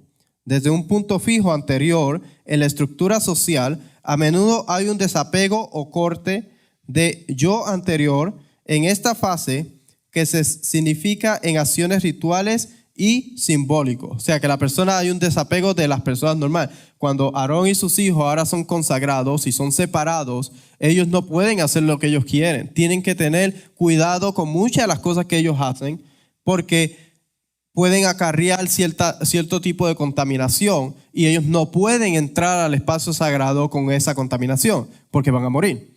Entonces, las personas normales podían hacer ciertas cosas que para ellos estaba prohibido. No era pecado, simplemente ellos tenían un acceso a cierto espacio sagrado que las otras personas no tenían ese acceso. Por eso ellos tenían que cuidarse en la manera que ellos hacían las cosas diariamente. Tenían que mantener un nivel de pureza más elevado que las demás personas por esa clase de conexión que ellos tenían con los santos. Liminidad. La fase de transición es el periodo entre etapas durante el cual uno ha dejado un lugar o estado, pero aún no ha entrado o se ha unido a la siguiente incorporación. Y en la tercera fase, regregación o incorporación, el pasaje es consumado por el sujeto ritual después de haber completado el rito y asumido su nueva identidad. Uno vuelve a entrar en la sociedad como su nuevo estatus. Después de los 7 días, Aarón y sus hijos salen del tabernáculo como ahora son ellos los que median entre Dios y los israelitas para llevar lo que son las cosas sagradas, las ofrendas, y tener esa conexión y hacer la expiación por el pueblo. O sea que ellos tuvieron este rito de transición para ellos poder ser aptos para acercarse a lo que es el altar. Éxodo 28:1.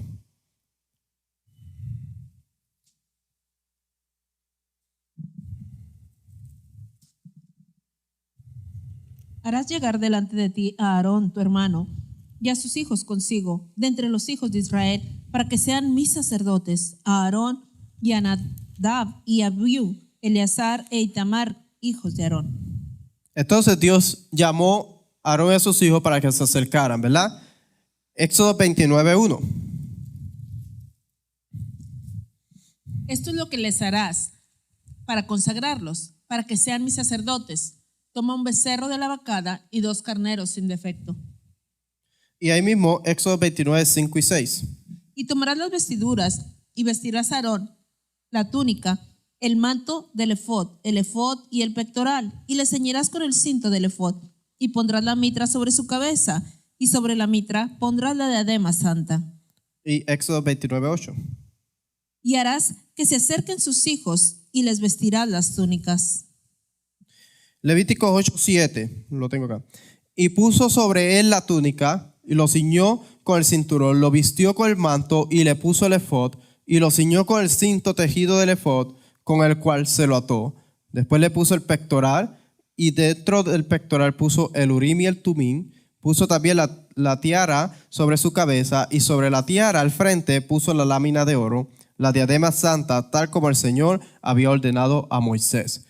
Entonces Moisés hizo este rito y los estableció. Después vamos a seguir viendo, si seguimos leyendo, vamos a ver que tomó el aceite y lo roció sobre ellos y hizo todo como Dios le había dicho a Moisés en el capítulo 29. Ahora, la pregunta es, ¿por qué Dios escogió a los hijos de Aarón? Recuerden que antes habíamos dicho que los primogénitos habían dejado de proteger lo que eran las cosas santas. Lo que ellos tenían que hacer, proteger el campamento y proteger lo que era el honor de Dios, ellos no lo habían hecho. En el capítulo 32 de Éxodo vemos cómo ellos en el incidente del becerro de oro, ellos descuidaron las cosas santas. No hay ningún lugar que Dios haya hecho un pacto con los primogénitos. En ningún lugar eso aparece.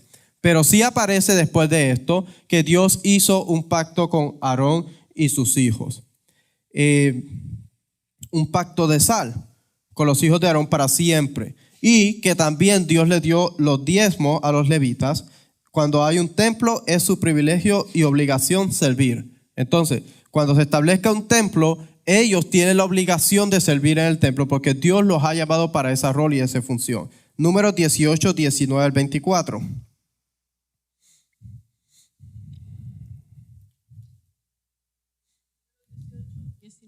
Al 24. Todas las ofrendas elevadas de las cosas santas que los hijos de Israel ofrecieren a Adonai, las he dado para ti y para tus hijos y para tus hijas contigo por estatuto perpetuo. Pacto de sal perpetuo es delante de Adonai para ti y para tu descendencia. Y Adonai dijo a Aarón, de la tierra de ellos no tendrás heredad, ni entre ellos tendrás parte. Yo soy tu parte y tu heredad en medio de los hijos de Israel. Y he aquí que yo he dado a los hijos de Leví todos los diezmos en Israel por heredad, por su ministerio, por cuanto ellos sirven en el ministerio del tabernáculo de reunión. Y no se acercarán más los hijos de Israel al tabernáculo de reunión, para que no lleven pecado por el cual mueran. Mas los levitas harán el servicio del tabernáculo de reunión, y ellos llevarán su iniquidad.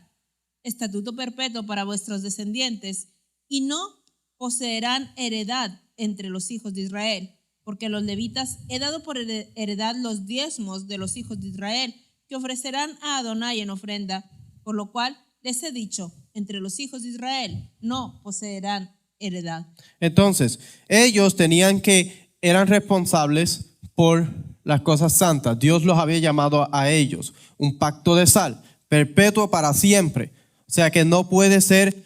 Recuerde que cuando Dios da un don o Dios le da algo a una persona, por ejemplo, la tierra de Israel, Dios se la ha dado al pueblo de Israel. Nadie se la puede quitar porque Dios se la dio al pueblo de Israel. Dios le dio a Aarón y sus hijos, le dio el sacerdocio. Nadie se lo puede quitar porque es de ellos. El momento que Dios le quita a ellos el sacerdocio, Dios mismo está poniendo en vergüenza su propio nombre porque Él hizo un pacto para siempre con ellos. Y los pactos no son irrevocables.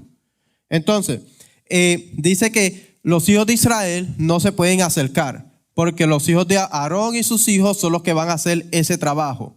Y dice, el que se acerque está infringiendo lo que Dios estableció. No está actuando en contra de Aarón y sus hijos, está actuando en contra de Dios directamente, porque Dios fue el que los llamó, Dios los ungió y Dios los estableció como representantes de Él.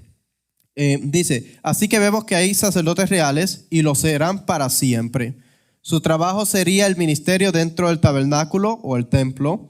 Ese verdadero sacerdocio terrenal no se puede dar a nadie más o Dios ha roto su propio pacto, lo que traería deshonra a su nombre y Dios no va a hacer eso.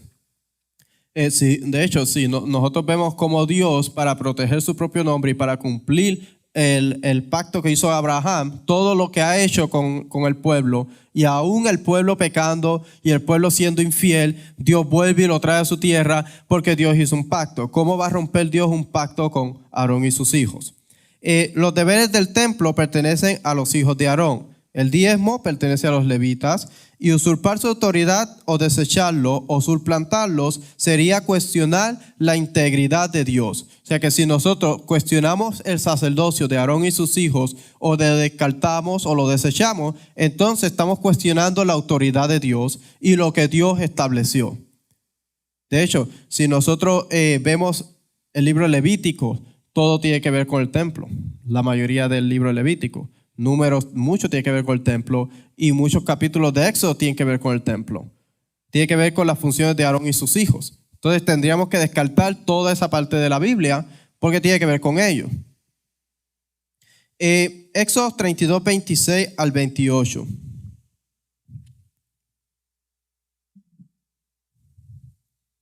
Éxodo 32, 26. Se puso Moshe a la puerta del campamento y dijo: ¿Quién está por Adonai? Júntese conmigo. Y se juntaron con él todos los hijos de Leví. Y él les dijo: Así ha dicho Adonai, el Elohim de Israel: Poned cada uno su espada sobre su muslo, pasad y volved de puerta a puerta por el campamento, y matad cada uno a su hermano y a su amigo y a su pariente. Y los hijos de Leví lo hicieron conforme al dicho de Moshe, y cayeron del pueblo en aquel día como 3,000 hombres. Entonces los levitas, después de esto, Dios vio la actitud de los levitas y Dios los llamó y dijo: estas son las personas que yo necesito para que defiendan mi honor, para que defiendan mi espacio sagrado. Y Dios los estableció a ellos porque los primogénitos fallaron y trajeron vergüenza dentro del campamento porque permitieron que se hicieran idolatría. Ellos perdieron el privilegio de acercarse a Dios y se le dio a los levitas. La voluntad y disposición de los levitas de purificar el campamento y defender el honor de Dios hizo que Dios les diera el sacerdocio, mercedes reales del cercano oriente, además de la forma de trabajo, de trato. Varios pactos de la Biblia hebrea se han comparado con el género de la concesión real del próximo oriente, en el que un rey benévolo otorgaba propiedades, promesas y bendiciones a sus leales siervos y a sus descendientes. Lo que está pasando, ellos fueron fieles a Dios y Dios les prometió a ellos, no les dio herencia porque Dios iba a ser su herencia. Ellos iban a tener el lugar donde estar. Habían lugares en el pueblo de Israel, dentro de la tierra de Israel, donde eran para ellos. Dios le había dado lo que eran ciertas comidas. Dios le dio a ellos los diezmos. Dios le dio a ellos todo lo que ellos necesitaban para que ellos pudieran cumplir con la función y el propósito. Y eso todavía está vigente. Todavía esas cosas le pertenecen a ellos, son santas. Nosotros no podemos tocar o coger de esas cosas porque no es para nosotros. No es para una persona que no sea hijo de Aarón y de su descendencia.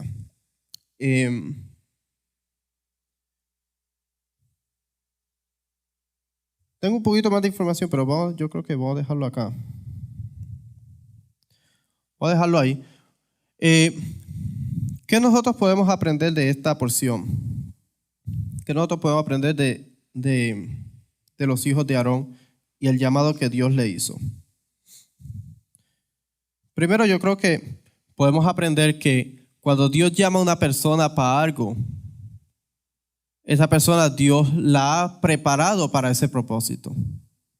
Cuando una persona trata de cuestionar su autoridad o trata de socavarlo, podemos decir, o murmurar o hablar en contra de esa persona, Dios mismo defiende a esa persona porque Dios llamó a esa persona. Nosotros lo vemos en el libro de Números, cuando Coré y sus seguidores, los rebeldes, trataron de cuestionar a Aarón y sus hijos. ¿Qué le dijeron ellos? Todo el pueblo es santo. Todo el mundo es santo. Nosotros también somos santos. Y sí, el pueblo era santo, pero tenía un propósito y un rol y una función. Dios había llamado a ciertas personas para acercarse y no eran ellos. Ellos tenían su función dentro del pueblo. Pero Dios llamó a Aarón y sus hijos para ciertas cosas. Cuando una persona trata de usurpar o una persona empieza a mezclar lo que es santo y lo profano y ha sido llamado una persona, inclusive pasó con los mismos sacerdotes y los levitas, muchas veces ellos hicieron sincretismo. Permitieron que se hiciera adoración inclusive dentro del templo que Dios había prohibido. ¿Y qué pasó? Ellos sufrieron las consecuencias. Porque Dios le había dado las leyes para que ellos le enseñaran a los pueblos de Israel y las cumplieran. Entonces, cuando una persona ha sido llamada para algo, Dios lo ha llamado, lo ha instituido y Dios lo ha ungido y lo ha consagrado. Hablar en contra de esa persona es hablar directamente en contra de Dios. Y eso es rebelión. Y ya vimos que una de las cosas que es acarecedor de caret o de muerte por mano divina es usurpar las cosas santas, tocar algo que es santo que Dios no ha autorizado, o inclusive tocar a una persona que ha sido ungido por Dios porque ha sido separada a la esfera de lo que es el espacio sagrado. Aarón y sus hijos fueron consagrados. Y como dije al principio, cuando una persona empieza a tocar cosas que tienen que ver con la esfera de las cosas santas que Dios ha determinado, o una persona Dios la llama para un propósito y esa persona empieza a mezclar, a hacer sincretismo con lo santo y lo profano, la persona se descarta a sí mismo. Porque Dios es un Dios santo. Y Dios no va a permitir que ninguna persona vaya a retar su autoridad o vaya a tratar de descartar algo que Él estableció. Y Dios va a defender su honor y va a defender el honor de aquellos que Él ha llamado para hacer ciertas cosas. El pueblo de Israel tiene su propósito, tiene su función. Y creo que eso es algo que debemos hacernos la pregunta a cada uno de nosotros. ¿Cuál es nuestro propósito? ¿Cuál es nuestro rol? ¿Cuál es nuestra función? ¿Y qué estamos tratando de usurpar? ¿Estamos tratando de descartar algo que Dios estableció? ¿O estamos tratando de ser algo que no somos? ¿Cuál es nuestro rol, nuestra función y nuestro propósito dentro del pueblo de Dios? ¿Qué nos corresponde? Porque recuerde que si tratamos de usurpar y tratamos de quitarle a otra persona lo que le corresponde, va a haber juicio divino. Y cuando Dios hace juicio, como dicen por ahí, agárrese. Porque Dios es justo, sí. Pero tampoco Dios va a permitir que Él sea retado por, como dice la Escritura, por un simple mortal. Entonces, creo que debemos considerar nuestra forma de ser. Inclusive, como dije hace un rato, los mandamientos son parte de la esfera de los espacios sagrados. Muchas veces los descartamos o los echamos a un lado porque tenemos nuestra propia opinión o porque pensamos que el mandamiento se puede guardar de una forma mejor de acuerdo a nuestro criterio. ¿Qué estamos haciendo cuando vienen los tiempos sagrados, los tiempos santos, lo que Dios ha establecido? Debemos tener mucho cuidado porque la penalidad de mezclar o bregar con las cosas que Dios estableció santas es la muerte. Espero que este estudio sea edificante y que nosotros en nuestro diario busquemos aprender, pero no para aprender para saber más, sino para poder honrar nuestro Rey de una mejor manera y poder obedecerlo de una mejor manera y poder acercarnos de una mejor manera a sus espacios sagrados. Y valide toda la información. Valide toda la información. Shabbat Shalom.